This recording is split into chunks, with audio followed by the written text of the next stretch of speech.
আসসালামু আলাইকুম। অনেক দিন পর এই জায়গায় আসলাম। প্রায় 6 মাস পর 7 মাস পর, এর মধ্যে আসা হয় নাই। আর সকালে ওই আগামী বছরের শীতের সময় তখন এসেছিলাম, আবার আজকে আসলাম। জায়গাটা অনেক সুন্দর এবং মনোমুগ্ধকর, খুবই সুন্দর একটা জায়গা। এই যে জায়গাগুলোতে এক সময় সাঁতার কেটেছি, এই সাইটের এই যে জায়গাগুলো দেখতে পাচ্ছেন, ওই পাশে থেকে বড়শি দিয়ে মাছ ধরেছি অনেক, সংসদ ভবনের ভেতরে। তবে আগে একটা জিনিস ছিল না, যেটা আজকে লক্ষ্য করলাম, এই যে তারকাটা বেড়া দেওয়া হয়েছে, মনে হয় বৃষ্টির সময় অনেকে নিচে নামে এজন্য। এবং এগুলোতে কিন্তু অনেক মাছ থাকে, মাছ আছে, বড় বড় মাছ। বিভিন্ন সময় বিভিন্ন প্রকল্প থাকে, যে কারণে বড় বড় মাছ ছাড়া হয়, পোনা ছাড়া হয়, ডিম ছাড়া হয়।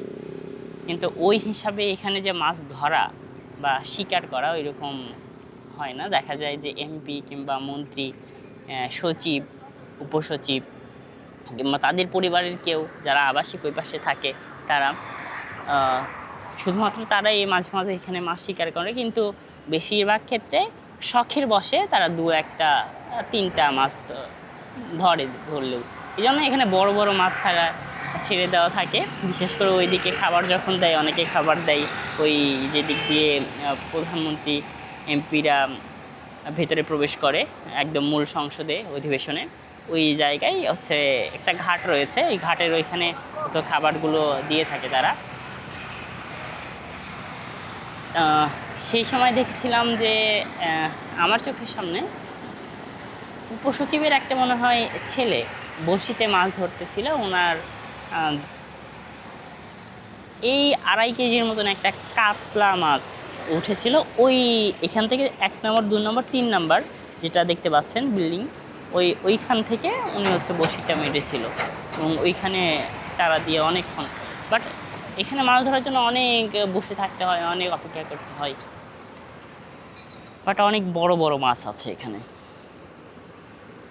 আর পরিবেশটাও খুবই সুন্দর। আরও ভিতরে যখন প্রবেশ করা হবে তখন আরও বুঝতে পারবেন যে কত সুন্দর এখানকার পরিবেশ।